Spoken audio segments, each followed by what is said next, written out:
한번 기도하고 말씀 듣도록 하겠습니다. 하나님 아버지, 또 우리가 하나님의 말씀을 듣고자 원하는데 이 종을 통해서 말씀을 이렇게 선포하실 때 우리 성도들이 주의 음성으로 들려지게 해주시고 그 음성을 듣고 주를 만나는 놀라운 은혜가 임하게 도와주셔서 말씀을 듣는 중에 우리 믿음이 생기고 우리 문제도 해결되고 풀어지고 영적인 자유를 느끼고 평안함을 느낄 수 있는 큰 은혜의 말씀으로 허락하여 주옵소서. 말씀을 듣는 자가 복이 있다 하셨는데 성경에 약속한 온갖 복들이 말씀을 들을 때 성도들에게 임하게 하사 세상을 이기고 마침내 주어진 사명도 능히 감당할 수 있는 복 있는 사람들도 세워지도록 은혜를 베풀어 주옵소서. 종이 말씀을 증거할 때 성령으로 말씀을 증거할 수 있도록 입술과 혀를 주장해 주실 줄로 믿사옵고 예수님 이름으로 기도하옵나이다. 아멘. 할렐루야. 잘 되고 있습니다. 이렇게 오랜만에 또 만나뵙게 되니까 너무너무 반갑고 저 마음이 흐뭇하고 감사하는 마음이 있네요. 방금도 말씀드렸지만 우리 성도님들 한 분 한 분 너무나도 소중한 분이고 주님께서도 그렇게 보실 줄로 믿습니다. 주님은 한 사람에 대한 관심을 얼마나 크게 가지고 계시는지를 우리 성경을 통해서 보게 됩니다. 99마리 양이 있을지라도 한 마리가 없을 때에는 주님은 만족 다 하지 아니하시고 잃어버린 그 한 마리를 찾기 위해서 찾아다니시는 99마리를 놔두고 찾으시는 그 하나에 대한 열정이 있으신 분인 것을 성경을 통해서 보게 됩니다. 우리가 요한복음을 통해서 보더라도 3장에서는 유대인의 관원 지도자인데 그가 뭔가 영적인 마음의 갈급함이 있었던 것 같습니다. 밤중에 예수님을 찾아왔을 때 1대1로 만나주시는 그런 내용이 요한복음 3장에 나왔어요. 그래서 그 한 사람 니고데모를 통해서 그에게도 말씀하셨지만 그 만남을 통해서 모두에게 말씀하시는 내용이 3장에 있었고요. 4장에서는 어떤 사람을 만났을까요? 사마리아 수가성의 한 여인, 인생이 망가져버린 참 힘든 한 여인을 만나주시는 그 한 사람에 대한 관심이 그렇게 있으시다는 거예요. 그 한 사람을 만나시기 위해서 그 사마리아 동네를 통과하시는 그런 여정을 택하신 것을 보게 되는데 그 한 사람 만나서 그 인생의 문제도 해결되게 하시고 자신이 메시아인 것을 그에게 드러내셔서 구원받게 하시고 뿐만 아니라 모든 사람에게도 말씀하시는 메시지가 그 한 사람을 통해서 있었다는 것을 볼 수가 있습니다.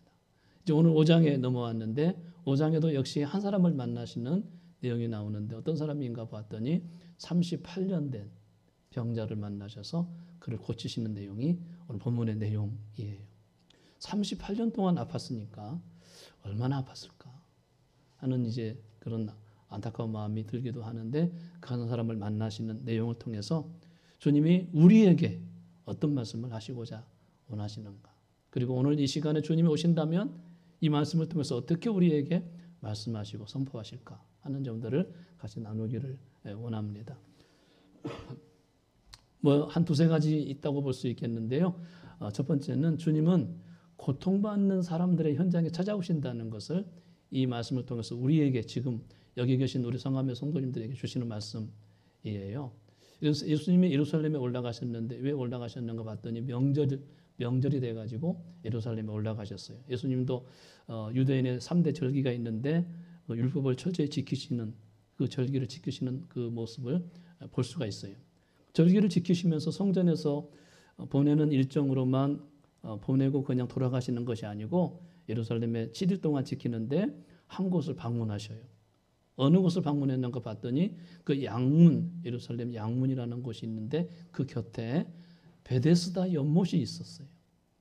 그 장소를 방문하시는 것입니다. 여기서 양문이라는 것은 성도님들에게 좀 참고가 되기 위해서 설명해 드린다면 양을 끌고 들어가는 분을 양문이라고 했어요.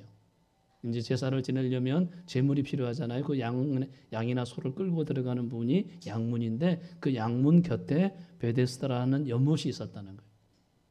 주님이 그곳에 가셨는데 베데스다라고 하는 뜻은 자비의 연못이라는 것을 가지고 있는데 왜 그곳에 주님이 가셨는가 하면 거기에 많은 병자가 있었기 때문이에요. 3절에 보니까 거기에 맹인도 있었고 다리를 저는 자, 못 걷는 사람도 있었고 혈기 마른 자, 나이가 이제 들어서 다 혈기가 말라서 피골이 상접한 그런 분들도 거기에 계셨다는 거예요. 많은 병자가 거기 있었다고 3절에 말씀하고 있어요. 왜 병자들이 거기 연못가에 있었는가? 이유가 있었어요. 거기에 한 가지 내려오는 전설 같은 이야기가 있었는데 가끔 천사가 내려와 가지고 물을 이렇게 움직이게 되면 물이 이제 요동하고 움직일 거 아닙니까? 그러면 먼저 들어가는 사람은 어떤 병에 걸렸든지 그 병에서 낫는다 하는 이야기가 전해져 오기 때문에 많은 아픈 사람들이 그 연못가에 누워 있었던 거예요. 마치 물에 빠진 사람은 뭐라도 붙잡아요. 뭐라도 물에 빠진 사람은 지푸라기도 붙잡는 심정으로 뭐 낫는다 하니까 물이 움직이면 낫는다 하니까 어떤 병에 걸렸더니 낫는다 하니까 다 거기에 누워 있었던 거죠. 요즘에 현대인들에게 가장 큰 관심이 뭘까요? 건강식품. 어떻게 하면 건강할 것인가. 여기 아마 계신 분들도 비타민이라도 다 건강식품 한두 가지는 다 드시죠? 안 드시나? 뭐 관절이 아프시다든가 뭐 영양제라든가 다 건강식품. 요즘에 연세 드신 분들 그 통해서 이렇게 장사하는 그 사기꾼이 많이 있대요. 만병통치약이다. 뭐 이건 먹으면 분명히 낫는다 해가지고 막 어르신들 그냥 귀가 이렇게 쫄깃해가지고 아이고 사방이 아파 죽겠는데 낫는다 하니까 그냥 어떻게 해서라도 샀는데 나중에 보니까 가짜인 경우도 있고 그렇다고 그래요. 하여튼 이렇게 현대인들이 과학이 발달되고 의학이 발달되고 먹는 것도 이렇게 조심해서 먹고 그러는데 아픈 분이 많아요, 적어요? 너무나도 많아요. 너무나도 많다고.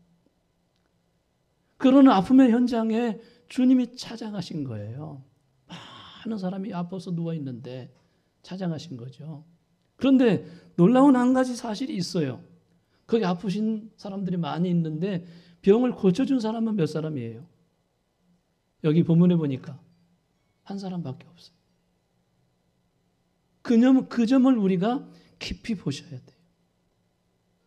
주님은 고통받는 현장에 가시는데 누가 고통당하는 현장에 가시는가? 주님이 선택하신 사람이 있다는 거예요. 주님이 눈여겨보시는 사람이 계시다는 거예요. 그 선택받은 한 사람의 고통받는 현장에 주님이 가시는 것을 보게. 이것을 이제 제한 속죄라고 말을 이제 신학적으로 말해서 할 수가 있어요.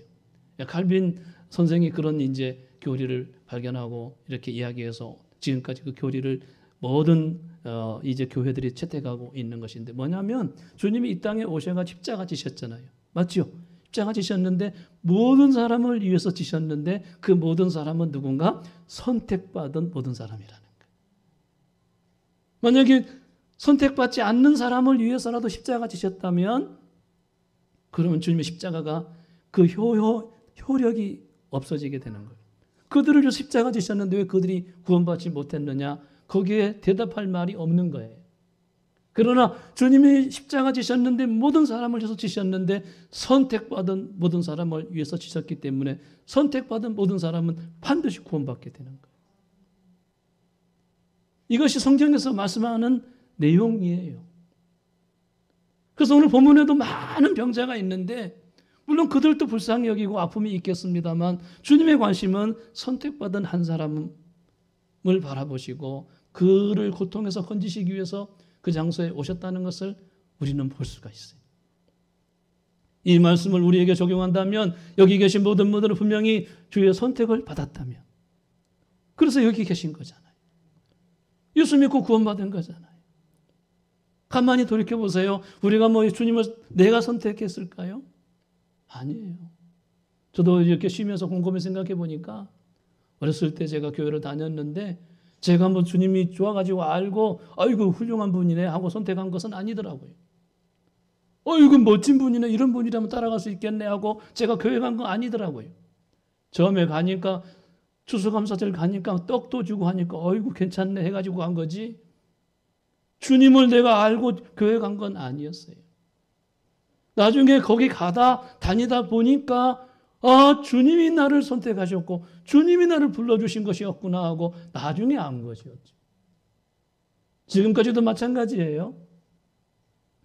우리 모두가 여기까지 오신 분들 한 분 한 분 다 보세요. 주님이 우리를 선택해 주셨기 때문에 지금 예배드리면서 찬송하면서 하나님 말씀 듣고 여기 계신 줄로 믿습니다. 코로나가 있는데도 불구하고 마스크 쓰고 교회는 가야 된다. 대면 예배 해야 된다. 나는 주님을 만나러 가야 된다 하고 여기 오신 거 아닙니까? 그런 마음이 아무나 드는 게 아니에요. 주의 은혜를 입고 선택을 받은 사람만이 그런 은혜를 입는 거잖아요. 그렇다면 내가 선택받았다면 어떤 결론이 올까요? 내가 고통 가운데 있을 때 주님은 찾아오신다. 왜 찾아오실까요? 그 고통에서 건지시기 위해서. 오늘 여기 계신 분들 한 분도 예외 없이 주님이 나를 찾아오시기를 원하신다는 사실을 믿으시기를 주의 이름으로 축원합니다. 왜 찾아오시는가? 그 고통에서 건지시기 위해서. 건짐받는 은혜가 있기를 바랍니다.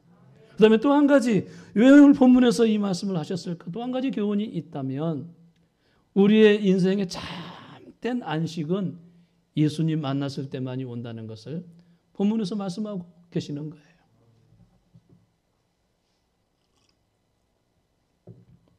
오늘 이제 내용을 가만히 보면 예수님이 그 병을 고칠 때 안식일 날 고쳤다고 돼 있어요. 이 안식일 문제가 이슈가 되고 있어요. 논점이 되고 있다는 거예요. 이 논점을 만든 거는 유대인들이 만든 거예요. 왜 안식일에 병을 고쳤는지, 왜 병 나은 사람은 자리를 들고 막 걸어가고 일을 하게 되는지, 안식일을 범했다. 이 범하게 만든 사람이 누구냐 해가지고 예수님을 받게 하고 예수님을 미워하는 그런 내용들이 이제 후반부의 내용인 것을 보게 돼요.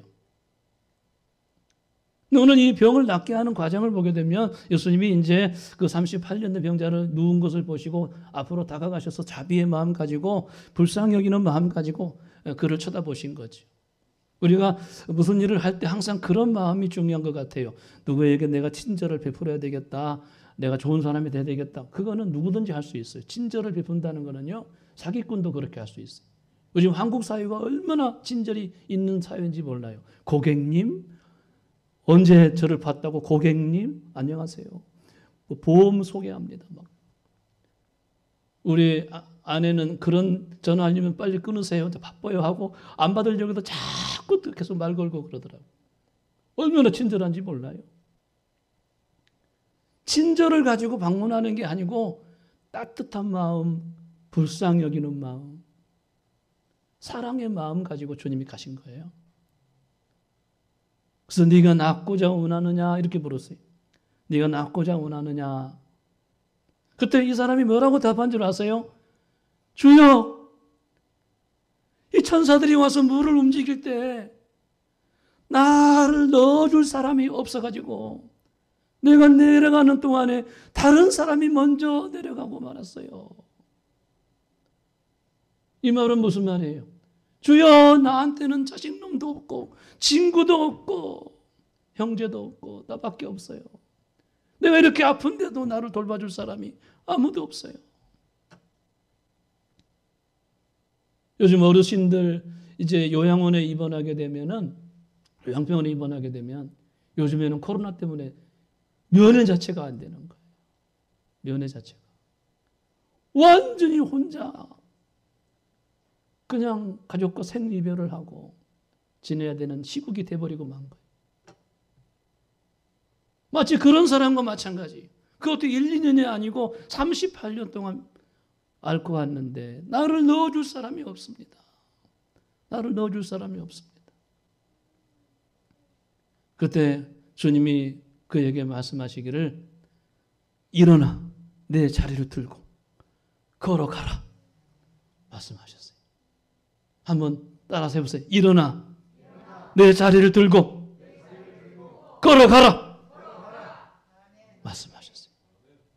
어디로 걸어가라는 거예요? 물속으로 걸어가라는 걸까요? 내가 물속에 넣어줄게. 물속에 들어가. 이 말씀일까요? 너 병 나았으니 내가 낫게 했으니 일어나서 삶의 현장으로 가라. 그 말씀을 하심으로 그가 나아서 병이 낫게 된 거예요.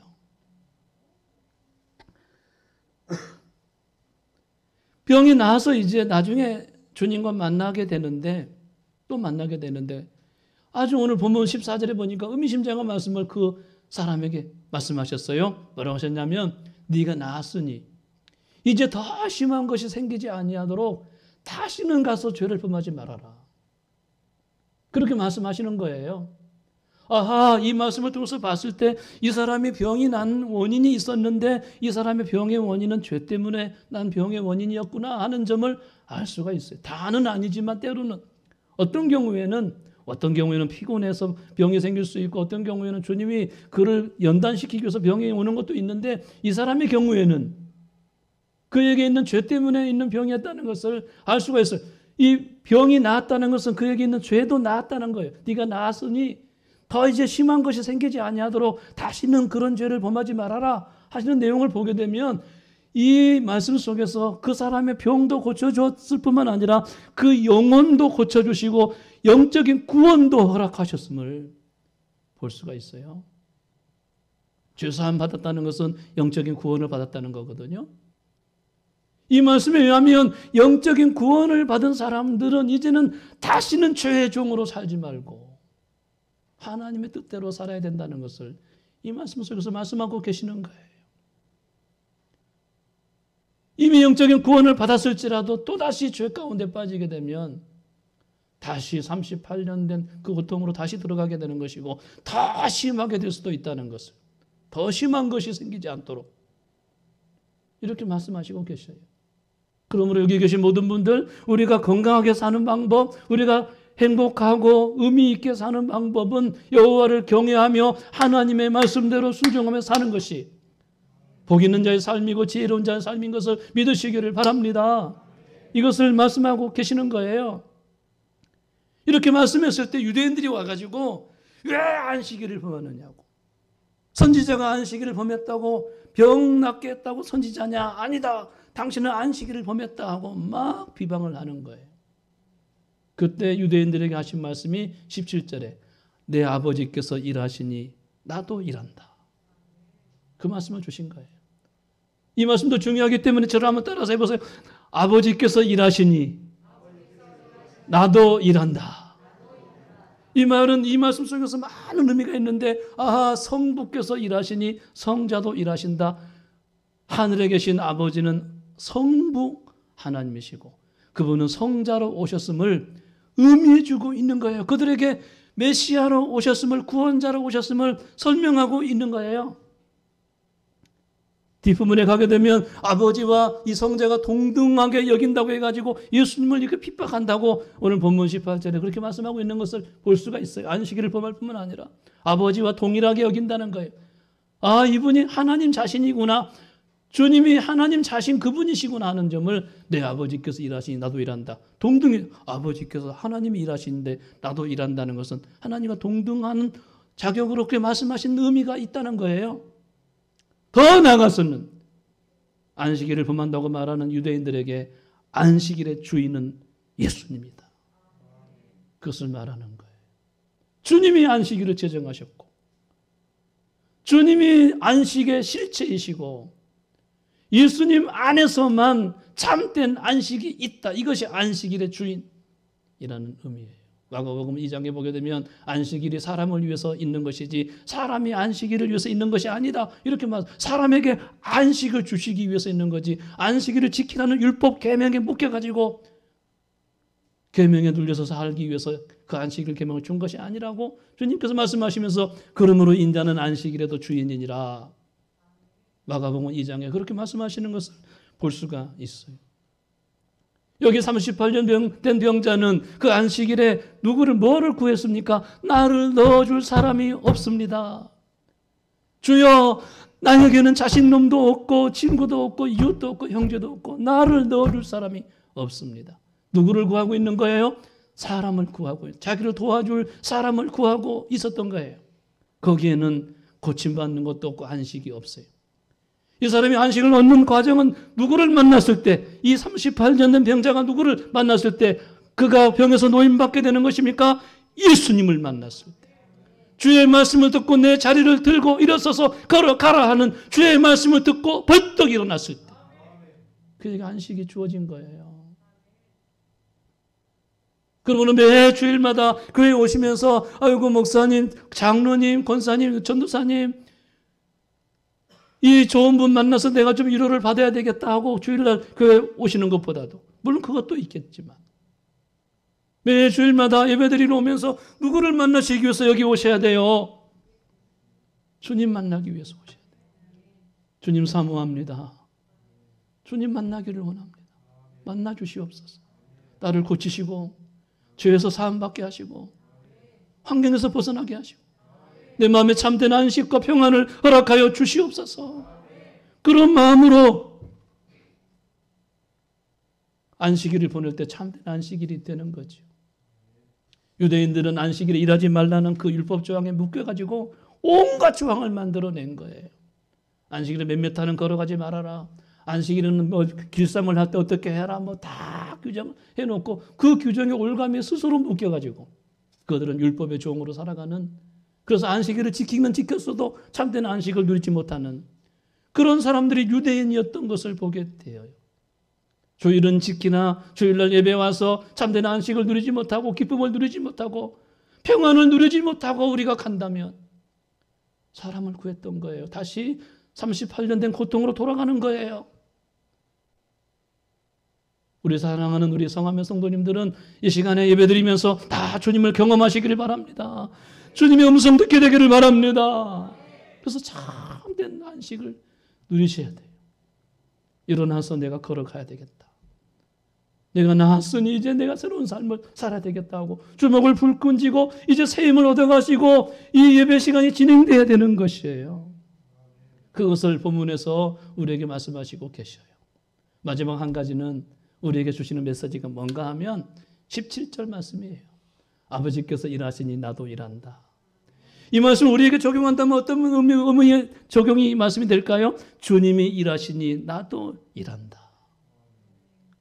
성부께서 일하시니 성자도 일하시고 계시고 주님이 일하시니 나도 일한다. 그런 적용을 우리에게 할 수가 있는 거예요. 왜 그런가 하면 나중에 요한복음 9장 4절에 보게 되면 뭐라고 하시냐면 때가 아직 낮이다. 우리를 보내신 이의 일을 하여야 하리라. 밤이 오리니 그때는 아무도 일할 수가 없다 하면서 제자들에게 때가 아직 낮일 때 일을 해야 된다고 말씀하세요.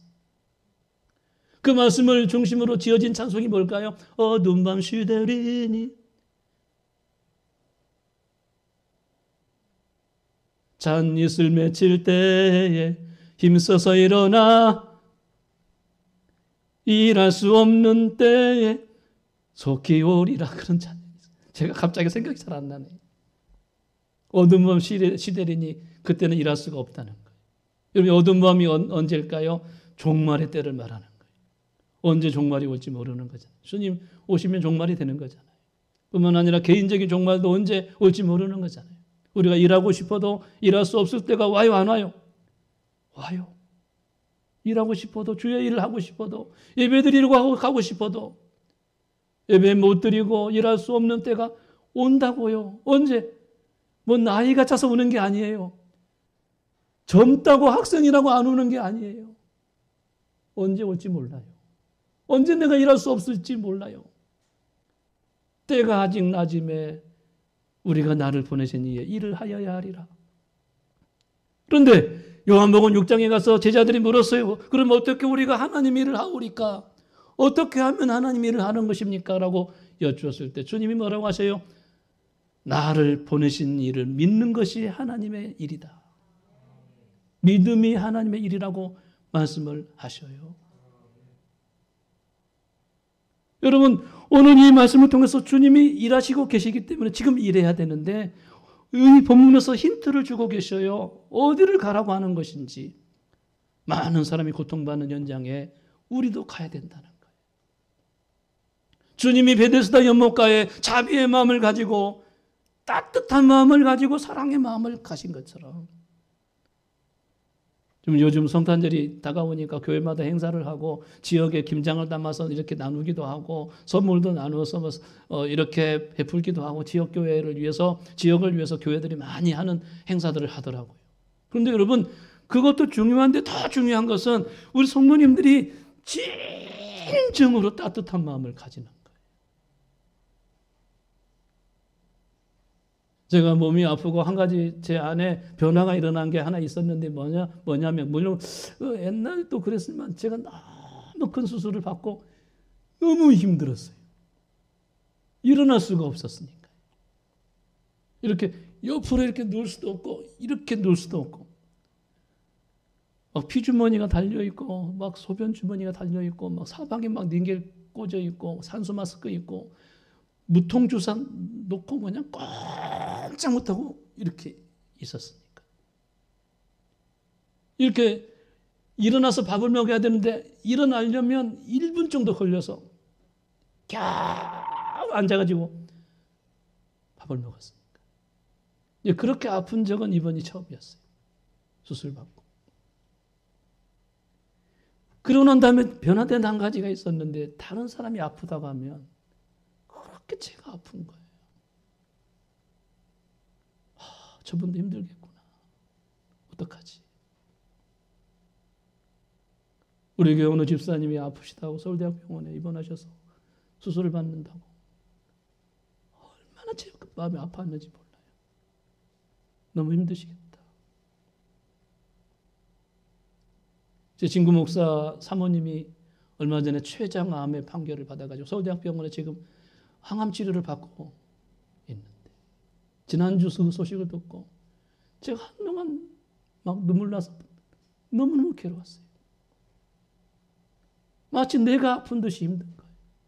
막 내가 아픈 것 같아.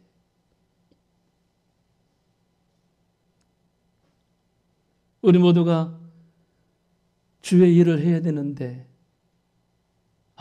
그런 마음이 있어야 되는 것이구나. 그런 마음을 갖게 하시려고 저를 아프게 하셨나? 그런 생각도 들어요. 이 땅에는 육체적인 질병도 앓고 있는 분들이 많이 계시지만 영적으로 아픈 분들이 너무나 많이 계셔요. 사실 요한복음에 나오는 니고데모도 유대인의 지도자였지만 영적으로 아파서 주님 찾아온 거잖아요. 사마리아 수가성 여인도 영적으로 아픈 분이잖아요. 남편이 5명이나 있었고 인생을 실패해 인생을 살았던 이 여인의 아픔을 주님이 만져주신 거잖아요. 영적으로 고통당하는 분들이 이 땅에 너무너무 많이 계셔요. 심지어는 예수님의 제자까지도 마귀의 꾀임에 빠져가지고 엉뚱한 길로 가려고 했던 베드로의 모습을 오늘 성경을 통해서 많이 보게 되잖아요. 여기 계시는 분들이라도 저라도 때로는 제가 마귀의 게임에 빠져서 엉뚱한 생각을 하면서 괴로움에 빠질 때가 있어요. 저 자신을 보니까 그래요. 순식간에 이상한 생각이 들어와요. 막 불안하고 막 괴롭고 막 그런 거예요.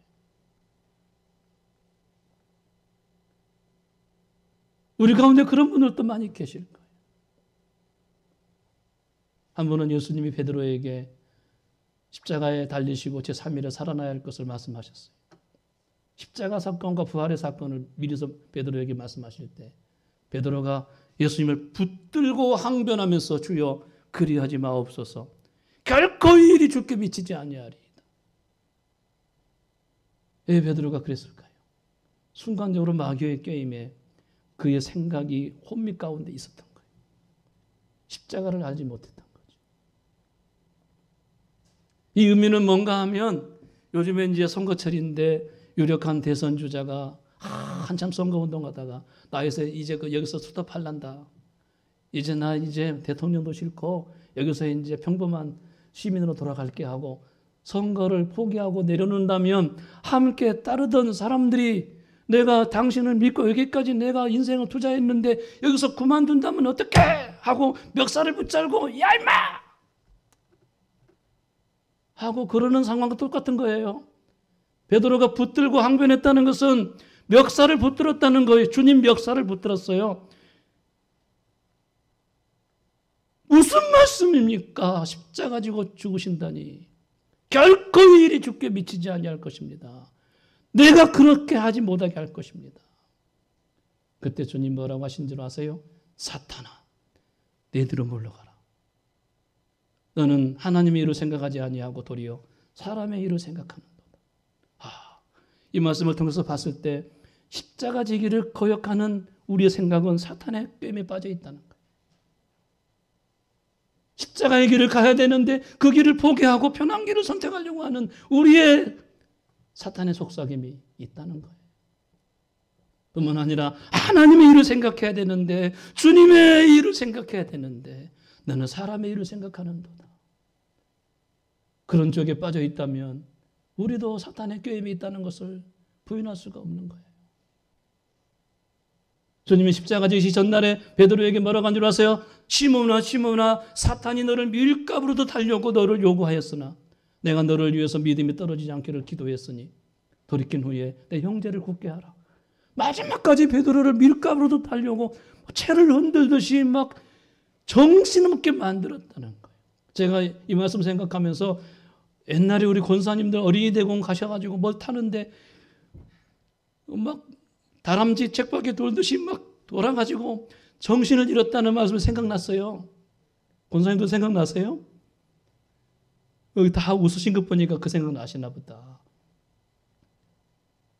그렇게 사탄이 흔들어 놨다는 거예요. 밀가부로 하고 흔들어 놨어요. 그래서 베드로의 믿음이 떨어졌다는 거예요. 믿음이. 내가 너를 위해서 믿음이 떨어지지 않기를 기도했으니 돌이킨 후에 돌아가서 형제들을 굳게 하라. 우리 믿음이 떨어져 있는 상태는 사탄의 꾀임에 빠져 있는 거예요.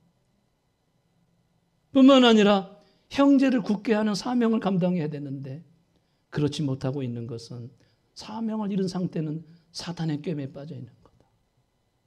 그런 점들을 다 찾을 수가 있어요. 그러면 믿는 성도들도 예수님의 수제자 베드로도 마귀의 꾀임에 빠지는데 우리가 얼마나 힘들 때가 있겠어요. 영적으로 보면 여기 다 힘드신 분들이 계셔. 저분이 저 안수 집사님 왜 그러지? 그거는 자기 힘으로 그러는 게 아니에요. 집에 가서 남편이 왜 그러지? 아내가 왜 그러지? 이 사람?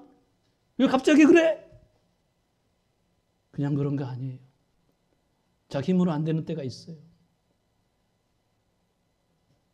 영적으로 힘들어서 그런 거예요. 마음이 힘들어서 그런 거예요. 그때 우리가 고통 많은 현장에 가셔야 돼요. 따뜻한 마음 가지고 베데스다 연못가에 가셨던 주님처럼 그렇게 일하라는 거예요. 지금도 사단의 꾀임에 빠져서 주님을 모르고 세상에서 방황하는 수많은 선택받은 자가 있어요, 없어요? 선택받은 수많은 사람이 있어요.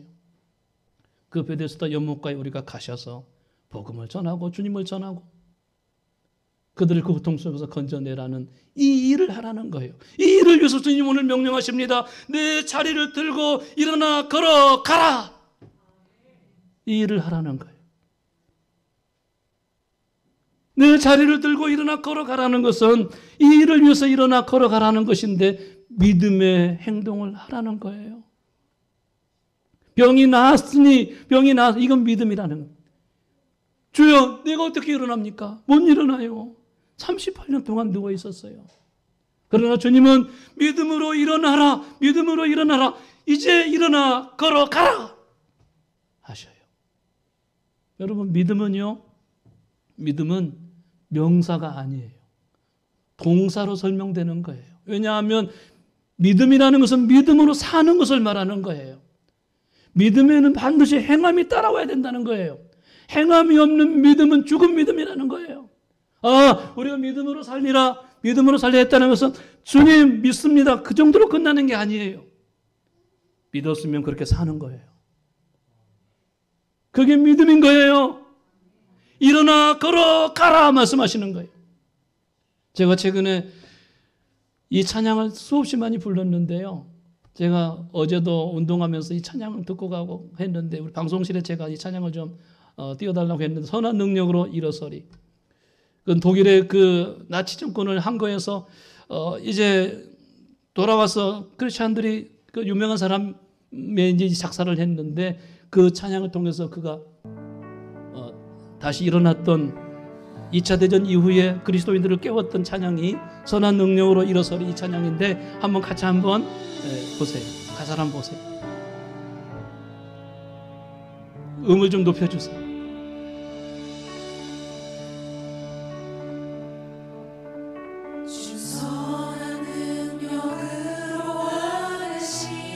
주선한 능력으로 안으시네.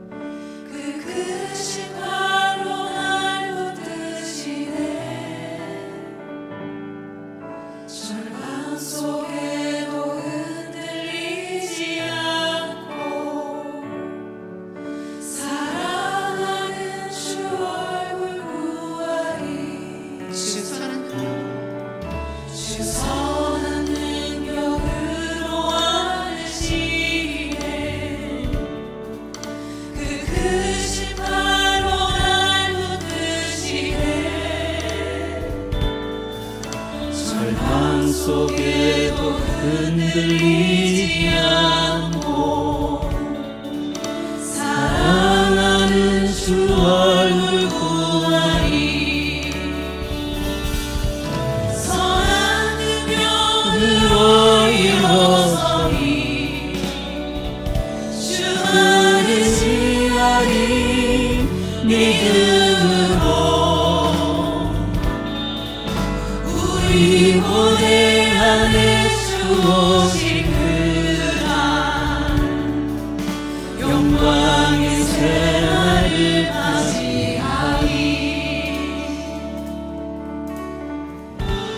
이따가 우리 찬양 같이 하도록 하고 좀 더 있어야 되는데 여기까지만 보도록 합시다. 여기까지만. 이따가 우리 말씀 끝나고 이 찬양하면서 다 일어났으면 좋겠어요. 제가요, 안식월 중에 이제 몇 교회를 제가 방문했는데 그 중에 한 교회에 이제 아주 개척교회를 갔었어요. 5명밖에 안 되더라고요. 다 초신자들 또 방문자들밖에 없었고 그러니까 대표 기도를 사모님이 하시더라고요. 사모님이 11시 예배인데 대표 기도를 하시고 그래서 그 교회에서 정말 마음속에 많이 깨달았어요. 많은 생각이 있었어요. 또 지난주에는 이제 우리 교회가 이사 가야 될 다산 지역의 한 교회를 방문했어요. 우리 교회가 있는 블록이 아닌 다른 블록에 있는 상가에 입주한 교회가 있어가지고 제가 다산에 어떤 분위기인가 하고 예배를 참석해야 되겠다 했는데 아주 작은 장소를 얻어가지고 우리 교회가 이사 가야 될 식당 정도밖에 안 되는 그런 장소를 빌려가지고 예배드리는 개척교회가 있더라고요. 너무너무 뜨거운 거예요. 너무 열정적으로 예배를 드리는 거예요. 거기서도 많은 생각을 하게 되었어요. 지난주에 제가 한 이제 괜찮은 교회 이제 좀 여러 성도들도 많이 있는 교회를 가서 예배드렸는데 들어갈 때 방문자 기록을 하라는 거예요. 이제 코로나 기록을 해야 되잖아요. 저희 전화번호, 제 이름 적고 들어가라는 거예요. 그래서 이제 그렇게 해야 되니까 제 이름도 적고 전화번호도 적고 제 아내도 이름도 적고 전화번호 적고 그래서 예배를 잘 드리고 끝나고 나오려고 하는데 오늘 새로 오신 신자가 계시는데 소개하겠습니다. 그러는 거예요. 그래서 저는 다른 사람이 있는 줄 알았더니 노한상 성도님, 이미연 성도님 일어나시게 내 이름을 어떻게 알았지? 나 뭐 접수 등록한 것도 아닌데 어떻게 알았지? 보니까 들어갈 때 방문자 기록을 했잖아요. 안내위원들이 이미 정보를 딱 입수해가지고 강단에 올라간 거예요. 그걸 깨달았어요. 요즘에는 그렇게 하는구나. 난생 처음으로 제가요 노한상 성도님 쑥스럽더라고요. 그렇게 일어나라고 하니까. 그런데 그때 깨달았어요. 많은 깨달았어요. 그래, 우리 교회 처음 방문한 분들이 그런 마음이겠구나. 많은 것을 깨닫는 그런 예배였어요. 저는 우리 교회가 순적하게 이전을 잘했으면 좋겠어요. 아무도 빠짐없이 우리 아이들까지 학생들까지 청년들 모두 낙오됨이 없이 함께 즐겁게 갔으면 좋겠어요. 지난주에 우리 안장로님에게 우리 차가 좀 필요하니까 더 차를 좀 구입 하자고 제안했더니 안장로님이 그렇게 또 열심히 힘써 주셔가지고 지난주에 차 한 대 계약했어요. 왜냐하면 이제 다 운행을 해야 되잖아요. 운행을. 동료들 싣고 운행을 해야 되고 차 있는 분들은 다 이제 함께 이제 노력해서 차 운행도 같이 해주시고 그러셔야 돼요. 저는 우리 성도님들 여기 한 분 한 분이 너무 소중하다고 봐요. 우리가 행복해야, 우리가 즐겁게 예배드리는 우리 교회가 되어야 우리가 나가서 긍휼의 마음을 가지고 따뜻한 마음 가지고 주의 십자가의 사랑의 마음을 가지고 베데스다 연못가에 가게 될 줄로 믿습니다. 주님, 저는 못합니다. 못 일어납니다. 그때 주님은 내 자리를 들고 일어서서 걸어가라고 말씀하십니다. 네가 나았으니, 내가 일어났으니 이제 믿음으로 걸어가라고 말씀하십니다. 우리 교회가 아버지께서 일하시니 나도 일한다. 주님께서 그렇게 말씀하신 것처럼 우리 주님이 일하시니 저도 일하겠습니다. 그러는 우리 교회가 됐으면 좋겠어요. 여기 어떤 한 분도 예외 없이 주님이 일하시니, 주님이 십자가 지셨으니, 주님이 그 길 가셨으니 나도 주님 따라 나도 일하겠습니다. 나도 가겠습니다. 믿음으로 내 자리를 들고 일어서서 걸어가는 우리 모든 성함의 성도님들 되기를 주 이름으로 축원합니다. 기도하시겠습니다. 사랑하시는 아버지 하나님, 오늘 38년 동안이나 그 고통을 당했던 한 사람을 만나 주시사 우리에게 말씀하시는 그 은혜를 참으로 감사합니다. 우리가 선택받은 우리가 고통당할 때 이미 찾아와 계신 줄로 믿습니다. 주님 만나고 주의 음성을 들어서 고통에서 벗어나게 해주시고 참된 안식을 누리는 우리 모든 성함의 성도님들 다 되게 하여 주시고, 주님이 아버지께서 일하시니 나도 일한다 하신 것처럼 나도 주님이 일하시니 나도 주님처럼 일하러 가겠습니다 하고 일어날 수 있는 우리 교회 성도님들 다 되게 하여 주옵소서. 감사 올리옵고 예수님 이름으로 기도하옵나이다. 아멘. 선한 능력